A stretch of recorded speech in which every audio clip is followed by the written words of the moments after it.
Hello everyone and welcome back to the Complete Guide Part 10. Let's listen to some of that arcade commentary.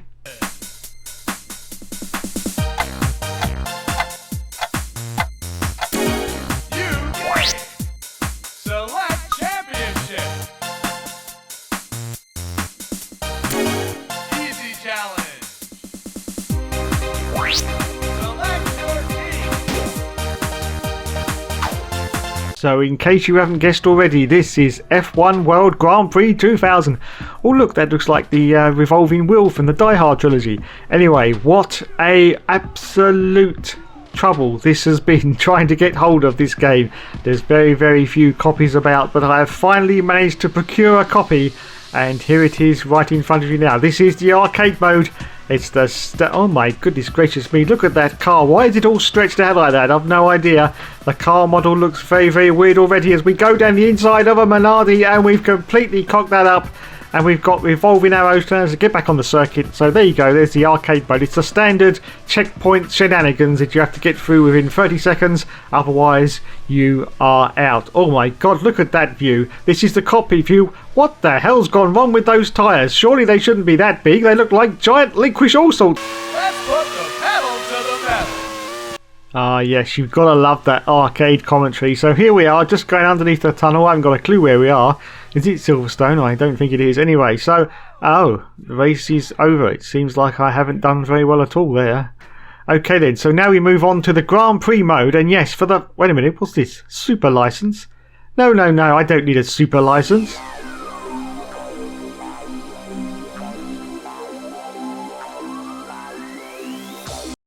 The Super License test consists of 5 separate sections. Oh crap, it's Tiffany bloody Dell. As soon as you're ready, select one and we'll begin. Test 1, the grid start. Look, unless you give the engine enough revs, it will be off cam and you won't be able to bring in the power. Ah, shut up, Tiff, for God's sake. Your car's lined up in the grid box. Front wheels on the white line. Don't roll outside of the box or this is a false start. At the first red light, hold the car on the brake. Set the revs at about 3/4 to get the engine into the power band. Lights out, take off the brake quickly but smoothly and bring in the power. Keep in a straight line. Don't go off the track or hit the barrier. Now he tells me, hold on to the brake. Why do they have to make these things so complicated? Anyway, in case you haven't realised by now, I have never played this game before, so now I've held on to the brake and I do a fantastic getaway, and let's see what the final score is going to be. Anything over 80% is pretty good. Well, thank you, Tiff. Your sarcasm is truly noted. Okay then, we move on now to overtaking and slipstreaming. Well, I'm bound to be brilliant at this, aren't I? I think I've got a Jordan in front of me now. I'm just going to pull out and get past the Jordan. Oh, look at that. Fantastic. So we managed to pass that test, and we go on now to taking a corner. Yes, the taking a corner test. Let's see how good I am at that. I got, I think, 91% on that last test. Let's see how we do going around the corner. This is bound to be easy. Oh, cock. Anyway, round 2. Oh, shit. Let's have another go. Oh, for God's sake. Anyway, finally, I get on to the full lap. Well done, you've got your super license. Now, your first job is to find a team to drive for, so check your emails. Yes, that's right, ladies and gentlemen. This was the first game on PlayStation to offer a career mode. Oh my goodness, yes, I'm not joking. This game has a career mode, and not only that, it has an R&D section as well. Yes, research and development. I'm just going through some of the options settings here to just try and make it a little bit more tougher for me, because I made it fairly easy. So you can have 20% race, you have the pit manager on, damage on, tyre wear on, it's the standard fare, mechanical failures, flags and ruling, and false starts. Okay, so now we've got to find a team. I think we're going to go with BAR, because who wants to drive for bloody Minardi? So I've accepted the offer, and I'm driving now for British American Racing. Oh my goodness, we're at Melbourne. Oh my bloody good god, that looks well complicated. Let's go to the car setup now and see exactly what we've got here. And oh my goodness, look at all this. So it's 20% traction assist on. Yeah, okay. Soft compound tyres offer the best level of grip. Along with tyre selection, the amount of fuel you carry will dictate. The angle of the wings will affect the aerodynamics of your car and how much down. You can adjust the steer gearing to sharpen or dampen your steering response. On tracks with a lot of tight corners, Somebody kill me now. Anyway, we haven't heard Tiff Needell since I think Toka Touring Car Championship in 1997, I do believe. Although I do remember he popped up in quite a few other games. He was the man to go to when the games weren't very good and he didn't have much work on, which was quite a lot for old Tiff. Anyway, so just coming out now, we're on the qualifying session for the first time in our BAR. And okay, let's go on to the handling of this game. Well, I've got it on easy for the realism at the moment. I have to say it's a little bit too easy. The car is completely stuck to the line on rails. It has to be said as we go through the corners. So I think when I go to the race, I'm just going to up it up to the medium realism setting, which should give us a little bit more of a challenge.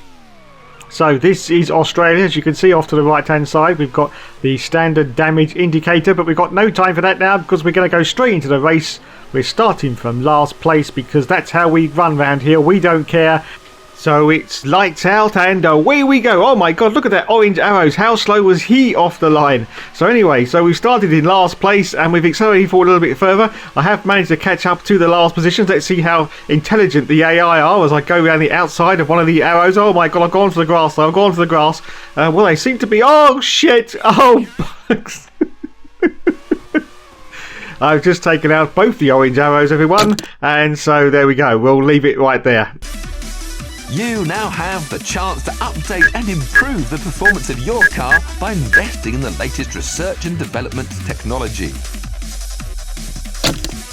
Aerodynamic research is used to make the best use of the airflow over, under and round the sides of your car.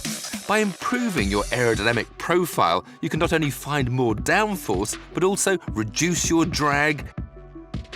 Yes, so thank you, Tiff. Now, if you've ever seen some of the modern Formula 1 games like F1 2016 and you think to yourself, wow, that's original, trust me, it isn't. Okay, onto the circuits now. We can do Australia, Brazil, San Marino, the British Grand Prix, the Spanish Grand Prix, the European Grand Prix, and the Monaco Grand Prix, which is where we are going to right now because, yes, it's time once again for the Monaco test to see how we do, starting from the back. The 5 lights go out and it's away we go! And I get off to one of my usual fantastic starts. Now I've upped the realism level to medium, I think, because it was just way too easy. As you can see, they're off like a rocket ship as we go to the first turn at the Monaco circuit and we go up the hill. Now let's have a look at the graphics. Well, the graphics don't look too bad, although there is a slight bit of pop-up, but don't forget, of course, this is a PS1 game. Yes, a PS1, and was invented in the early 2000s, and so it's not looking too bad, as you can see. So we're coming down into the casino section now. Let's see, there always seems to be a huge chunk of something missing to the left hand side on some of these games, and well, they've put a huge building there this time to sort of cover up the fact that there's something missing. So we go past the casino pieces, and yes, it's not looking too bad at all. Now the handling, I have to say, on this medium level is pretty darn good. It seems to handle pretty well.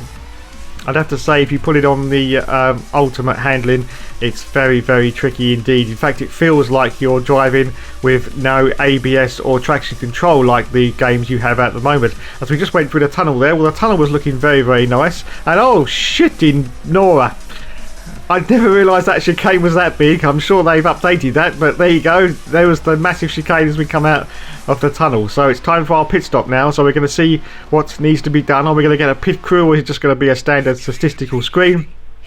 It looks like a standard statistical screen. So we're going to put a little bit of fuel in, because we forgot to do that at the start, and change the tyres onto a soft slick. Thank you, lads. So off they go. Oh my god, they're taking huge amount of time. 12 seconds already. Come on, it doesn't take that long, surely. This was 2000. It wasn't that long, was it? Oh, perhaps it was. Anyway, we come out now and rejoin the field, and we're still in bloody last. Now, usually at this time I would say about how many times the AI pit and what have you, but as I said earlier, this is the first time I've played this game, but I can say I've done a few races, not very many, but I have noticed on 20% that the AI actually do come in to the pits. 20%, of course, in Monaco is 16 laps, so that's really good news that you can actually shorten the length of the races, and you still have to come in, and the AI, more importantly, still come in to the pits, which is fantastic news. F1 World Grand Prix 2000 is a racing video game developed by Technics.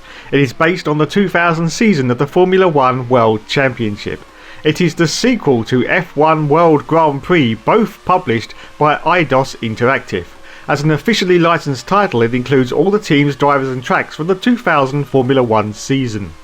The game features two distinct racing modes, arcade and simulation. The arcade mode following the style of an actual arcade machine with loud music and commentary, whilst the simulation mode taking a more relaxed and realistic take on the genre.